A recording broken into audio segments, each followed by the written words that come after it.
students. Today we are here with the third part of the lesson, our environment.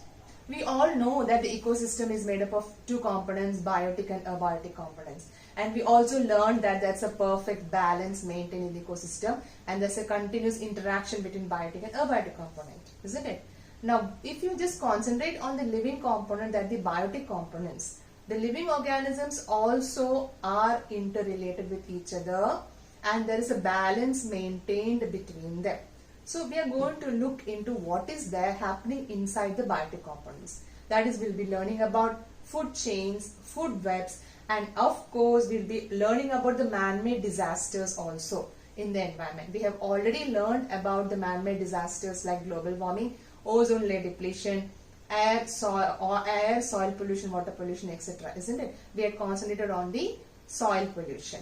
Here we will be learning about two more natural man-made disasters. Okay. So first we will start with the food chain. Let us see. Okay. Look at this, children. The boy is running with lot of energy, isn't it? Now he has just eaten his favorite food. That's the chicken. And that is why he got the energy. Now, from where did this chicken or the hen get the energy? It was feeding on the plants. Okay, and from where did the plants get the energy? It is of course from the sun. So you can see that the sun's energy is converted into chemical energy by the process of photosynthesis, and it is this chemical energy is passed from one living organism to another, and that is how all the living organisms are getting energy for their activities. Okay, so if you see the sun, that is the solar energy which falls on the plant. Okay, and the plant utilizes only 1% of the energy it is getting from the sun. It photosynthesizes and makes glucose, which can be considered as a chemical energy. This chemical energy is transferred to the herbivores or the first level when the herbivores are eating the plants. And when this mouse is eaten by the snake, the energy gets transferred into the snake. Then the snake eaten by the monkey, and finally the monkey eaten by the tiger. So you can see the energy is transferred from one organism to another. But first of all, it was the solar energy converted into the chemical energy, and this chemical energy is transferred from one level into another. So this forms a food chain. Okay. But now you have to name each of these stages. The first stage is usually it is a producers, because they are the only ones which can produce food. The second level is a primary consumer, because they are consuming.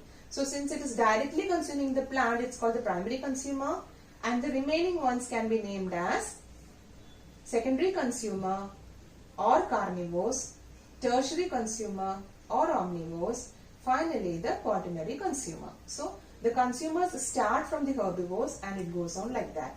The producers are always the plants. Okay. So this is called as a food chain, that is eating and being eaten in order to transfer energy. So each level in a food chain is called as a trophic level. So we have 5 trophic levels, 1, 2, 3, 4, 5. So each level is called as a trophic level. So how do you define a food chain? It's a process in which energy gets transferred from one organism to another. Therefore, each organism in a food chain is dependent on the next organism for its food. You can see the rabbit is eating the plant. The rabbit will be eaten by the fox. So it forms a food chain, that is a plant, rabbit and the fox. You have only 3 trophic levels here. So you may be asked in the exam to write different, 3 trophic level food chain, 4 or 5. So remember some of the food chains you by heart and give so that you can write it down instantly. Plant, rat, owl, 3 trophic levels. Carrot, rabbit, fox and lion, 4 trophic levels. Grass, grasshopper, frog, python, eagle, we have the 5 trophic levels. Okay, and if you observe in every trophic level you have the plants as the first one. Now you may be asked in the exam to write an aquatic food chain. So here is an example: the seaweeds eaten by the fish, fish eaten by the larger fish, and the large fish eaten by the largest of the fish, the shark. You may be asked to write a desert food chain. You can start with the plant, of course, then which is eaten by the mouse, is eaten by the snake, snake eaten by the birds or the vulture. So this can be considered as a desert food chain and has 4 trophic levels. Here also the first trophic level is the plants. Now we are going to learn the main part of the concept. What are the characteristics of a food chain? There are certain laws, there are certain rules which are followed by the food chain. So here we are just taking one example of the smallest food chain, that is a plant, deer and the lion. Okay, so this is a herbivore and that is a carnivore. First primary consumer and that is a secondary consumer. So the first point about the food chain, it always starts with the producers. We have been seeing now every food chain starts with the producer. Justify. How do you answer? It's only the plants which can convert solar energy into chemical energy by the way of photosynthesis. That is why it's always the producers coming in the first trophic level. Okay. Second one, the food chains follow the 10% law. This is one of the favorite questions asked by the examiners. What do you mean by 10% law? First of all, see, when the solar energy is falling on the plants, you know, how much of a solar energy falls on the plants, only 1% of it is used by the plants for photosynthesizing. And after it uses that to convert it into chemical energy, suppose the plant has made 1000 joules. Okay, it is energy available for the plants after photosynthesis is 1000 joules. Out of this, it is using 90% of the energy for its own growth and development, and some of it is released into the environment as heat. So only 10% will pass on to the next level. 90% the plant is using for itself. So what is the 10% of 1000 joules? It is 100 joules. So the deer is getting only 10% of it. Out of this 100 joules it is using 90% of the 100 joules for its own development and growth, and some of the energy is lost in the form of heat. And 10% only goes to the next level. That is only 10 joules is available for the third level. So according to 10% law, only 10% of the energy is available for the next two trophic levels. So you can see here a food chain example. The plants are utilizing the things available in the environment and it has made the chemical energy. But when it is passed from one level to another, you can see in every level there is loss of energy in the form of heat as well as for the growth and development. So as the energy is transferred to the last level trophic level will have the least energy left for it. Okay. Now the third point is number of trophic levels are limited. Of course this should be related to 10% law. Why you have only 3 or 4? You won't find any trophic levels beyond 5 or 6. 6 is very rare. Maximum 5 you will have, because you can see as per the 10% law, 10% of energy is only passed on. So here it's 10 joules. If there is another level, it will be 1 joule and 0.1 joule. So there will be a stage that there is no more energy to be passed to the next trophic level. That is why the number of trophic levels are limited. So the answer for this is also you have to explain the 10% law. No more energy left for the next level. Now the next point, fourth point of food chain is unidirectional flow of energy. Did you observe these arrows, children? What are these arrows indicating? It is indicating the flow of energy. Did you see anywhere the arrow is just reversing? No, the energy will not reverse back from the lion to deer or from the herbivores to plants. It's always unidirectional flow of energy. Okay? And one of the things related here, you can see, just read this question. It's a application based question. Vegetarian food habits can sustain a large number of people. Just observe this picture for a moment and you just think. Okay? You see in this this is one food chain. It's a 2-stage food chain. This is a 3-stage food chain and this is a 4th. So if you consider the position of man in the first food chain, he is in the 2nd trophic level. But in this food chain, he is coming in the 3rd trophic level, and here he is coming in the 4th trophic level. So in which stage, in which food chain is a man getting maximum energy? Of course here, because he is directly consuming the plant. So here as per 10% law, he is coming in the 3rd trophic level, so he is getting less energy. Because of the 10% law, energy is going on decreasing. And you see the last stage, the non-vegetarians, okay, they will be getting least energy. So the non-vegetarians are under loss actually, if you see, because they are getting only 10% energy. So the meaning of this, vegetarian food habits can sustain a large number of people. You can just give an example of 2 food chains and justify. Any question related to food chain, children, start your answer with an example of food chain. So you will not go wrong anywhere. Okay, so this question also you can mention one food chain like this and second food chain and justify by giving example of a 10% law. Okay. If organism, this is the last point of food chain, if organisms of one trophic level is removed, it will affect the whole food chain. What is the meaning of that? Just observe this food chain. Okay. Grass, grasshopper, frog, snake and eagle. 1, 2, 3, 4, 5 trophic levels are there. Now the question is, if one of the organisms is reduced in a food chain, for example the frog, in this food chain the frog disappeared. For example, if you consider a wetland, you know, it can be a wetland food chain. All these organisms are in a wetland. It's a food chain. Now in that wetland, suppose the frogs were all caught by people. Okay, there the number of frogs reduced. What would be the consequence, children? The snakes will also reduce. Why? It is not getting the frogs to eat. So when the snake reduces, you know, it will affect the birds also. They'll fly away and go to some other place to find food. What about this previous level? No one is there to eat the grasshopper. It will start increasing in number. And when the grasshopper increases in number, even the plants would be consumed too much. Okay? So, this is proving that if one of the level, if it is removed, it will affect the whole food chain. It is creating an imbalance. So, here also you see the man's interference has caused an imbalance in the food chain. Clear? This is also one of the application based question. If you get a question like that, start writing with the food chain and explain it from this. That's all. Okay. The last point, the number of organisms and the energy goes on decreasing from one trophic level to the other. The sixth and the last characteristic of the food chain, and the most important one, children. If you can see this now, we already know that energy goes on decreasing, and this last trophic level will have the least energy, but the last level will also have the least number of organisms. Plants will have the maximum energy and maximum number of organisms. If you are placing them one above the other, place the plants, upon that you place the herbivores, then the carnivores and secondary consumers, like that. If you place them, it will be in the form of a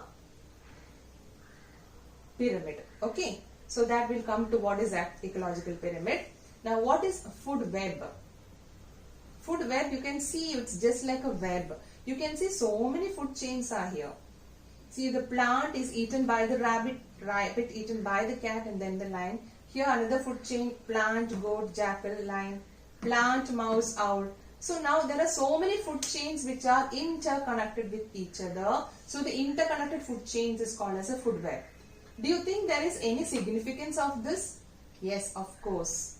It is actually providing stability to the ecosystem. It prevents the extinct of endangered species. For example, if in one food chain there is disruption of balance because of the presence of the other food chain, because of the food web, then that organisms are not affected. Just like we told that if the bird is not getting sufficient snakes to eat in one place, it will fly and go to another. It will opt for the other food chain. So it is actually food web helps to provide stability in ecosystem. Otherwise, many of the plants and animals would have become extinct. So now telling about the ecological pyramid, which is related to this topic, that is the number of organisms and energy goes on decreasing from one level to another. You can see here, this is called as the ecological pyramid. It is showing these plants are at the bottom. Then comes the herbivores, carnivores and the top carnivores. Okay. So if you place it one above the other, no, it is forming a pyramid shape. Why? What is decreasing as you go up the pyramid? It's the number of organisms and the energy goes on decreasing. So number of organisms and energy goes on decreasing as you go up the pyramid. So it is called as ecological pyramid. It's a pyramid of number. It's also called as pyramid of energy. This is all naturally happening, and it is it's a balance which is maintained by nature. Okay, so the plants will have the maximum energy and maximum number, and the last trophic level will have the minimum energy and the minimum number. So in the exam you may get some pyramid like this pictures, and they may ask you what would happen if all the rabbits were removed. What would happen? Snakes will also reduce, but the plants will increase in number. So with one ecological pyramid, so many questions can be asked. Clear? Now just for you to practice, this is a food chain. You have to calculate the amount of energy in the other trophic levels. How do you calculate? Here is 2 joules, you know, according to 10% law. So what is the answer? Here in the herbivores it becomes 20 joule. Then in the produces 200 joules. And here it will be of course 0.2 joules. So this type of questions are also often asked in the exam. Now we are talking about the man-made disasters. We have created problem everywhere in the environment. In the starting we had learned about the soil pollution, solid waste management, and then we learned about the ozone depletion. Okay, here we will be learning about two main things: biological magnification and eutrophication. Biological magnification is mentioned in your book. Eutrophication isn't mentioned, but since it is an environmental related chapter, you need to know what is it. Okay. Have you heard about this chemical DDT? It's a pesticide. Children, don't confuse with pesticide and fertilizer. Fertilizers are chemicals which promotes the growth. Pesticides kill the pests. So DDT was one of the first pesticides which we made. It's dichlorodiphenoyl trichloroethane. Okay. So you know, if you just go to the history now, it was made in 1940s. And in 1940s, you know, it was called as a wonder chemical because it helped us to cope up with malaria. There was a lot of malaria which had spread, and because of spraying DDT, the malarial patients was reduced. We had got rid of the mosquitoes. So you can see how extensively it was used in that era. But slowly we came to know about its side effects. Okay, that is one of the side effects of this harmful chemical is biological magnification. What happened is, when you are spraying pesticides, it is actually coming through the groundwater. It enters into the water bodies. Now in the water, these small planktons may be eaten by small fishes. Small fishes are eaten by the big fishes, and these big fishes when they are eaten by the man. Okay, so these pesticides are entering from one level to another. Now the very important or the most important thing here, children, the chemical which is entering into the cells, it is not utilized by the organism. It will just get stored in the cells, and this will get into the next trophic level. Here also it gets to when one fish is eating this plant, it is eating many plants. So here you can see the amount of chemical. It was here 2 ppm, but when the fishes ate many plants, 5 ppm of pesticides got accumulated in one fish's body. So when this fish eats one fish, it is 5 ppm plus so many of them. So 200 ppm got accumulated in its body because it is not utilized by the body. It gets stored in the cells and it goes to the last trophic level, and always man is in the last trophic level and man is affected the most. So you can see the amount of harmful chemicals which will get accumulated in the man's body. So this is a man-made disaster. It is nothing to be it is not at all coming under the rules of the food chain. It's because of these chemicals are not utilized by the cells of the body of organisms. It gets accumulated from one level to another. That is why it's called as biological magnifications. So animals at the higher trophic levels have higher concentration of toxins. Okay. You can see here this is the ecological pyramid, children. You can see it is going on decreasing. That is energy of number and a pyramid of energy and pyramid of number. See, the number and energy is maximum here. Number and energy goes on decreasing as you go up. But this arrow, you know, it is showing biological magnification. As you go up the pyramid, the amount of chemicals is increasing. You can see the magnification of DDT concentration highest in the top. Okay. So what is biological magnification? Biological magnification is the increase in the concentration of toxins in the body tissues of organisms as it moves from one trophic level to next. In other words, the top consumer in a food chain will have a much higher level of toxin in their tissues than a primary consumer. Okay, this is another example. You can see how many stages are there. This is an example of mercury concentration. This is a result of industrial pollution. Okay, so industrial pollution, mercury is entering into the water. which has been absorbed by the algae, eaten by the insects, and then so on passed from one level to another, and man being in the last trophic level will be affected the most. You can see the accumulation of chemicals in one level to another, maximum in birth. So biological magnification is one of the man-made disasters. Now what is eutrophication? Eutrophication. This is actually related to the use of fertilizers, and eutrophication has led to a problem called biological oxygen demand, that is deficiency of oxygen in water. Now why it has happened, let us see. Okay, just observe this, children. Fertilizers are spread on the land by the tractor. Okay, then what happens to these fertilizers? They are washed away by the rainwater and it enters into the groundwater, and these fertilizers reach the nearby lakes and ponds. And in the lakes and ponds you can see there is an overgrowth of algae. So too much of fertilizers will result in overgrowth of algae. Because of that, sunlight will not reach. Okay, the sunlight doesn't reach the inside the water, and the plants will die. And when the plants will die and these algae also are decomposing, lot of decomposition happens here, and during decomposition lot of oxygen is utilized, and when oxygen is utilized, what will happen? The aquatic organisms do not get much oxygen and they also die. So the deficiency of oxygen in these water bodies is called as biological oxygen demand.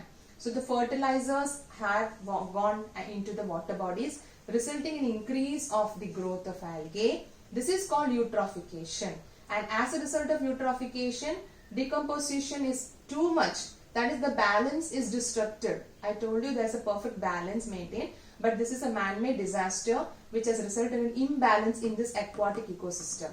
So too much decomposition results in reduction in oxygen, and that is called as biological oxygen demand. So this is a fertilizer has caused imbalance in the aquatic ecosystem. Okay, this is just to show the steps. Nutrients are getting flowed into the water body. The plants are flourishing here. Algal blooms, you can see here, algal blooms. Even inside also there is flourishing. But as these die, they die. The decomposition is also increased. Because of lot more decomposition, there is a depletion of oxygen. Because of depletion of oxygen level, you can see the organisms, aquatic organisms will also die. Eutrophication will be seen in this way. Okay. So, children, we need to be very careful while selecting our lifestyles. We have to always think about the environment. We have to adopt environment friendly methods in our life. Okay. So recycle, 3 R's we definitely have to follow. Solid waste management we can contribute in. Okay. And we need to think about our earth so that we can make it a very safe place to live in. Okay. Thank you.